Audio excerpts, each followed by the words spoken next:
कहा, क्या कुछ आश्वासन दिया? राज्यपाल महोदय ने यही कहा कि हम शीघ्र ही इसमें निर्णय लेंगे। क्या संवैधानिक संकट जैसी स्थिति है सर? निश्चित रूप से ये स्थिति पैदा हुई है और सरकार ने पैदा की है खुद के बचने के लिए।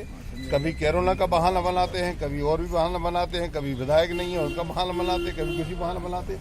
मैं मान के चलता हूं कि सरकार लगातार फ्लोर टेस्ट से बचने की कोशिश कर रही है, राज्यपाल ने विषय को टालने की कोशिश कर रही है। अगर राज्यपाल ने आपको ये भरोसा दिया है कि कल आपका फ्लोर टेस्ट हो पाएगा या नहीं हो पाएगा? देखिए, राज्यपाल जी ने कहा है जो भी उचित होगा मैं इसके बारे में। सर, कार्यसूची में शामिल नहीं है तो इसके मायने क्या फ्लोर टेस्ट होगा या नहीं होगा? क्योंकि कार्यसूची में शामिल नहीं है। ये राज्यपाल महोदय के विवेक पर निर्णय करता है। और नहीं होगा तो बीजेपी विधायक क्या करेंगे सर अगर नहीं होता है फ्लोर टेस्ट? तो जो भी हम लोगों के लिए जो वैधानिक संवैधानिक जो भी प्रावधान होंगे हम उनका उपयोग करेंगे।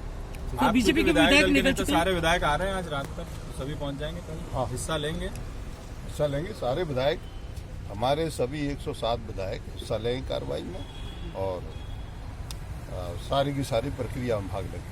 चलो ठीक है। मालवीय जी है ना? तो राहुल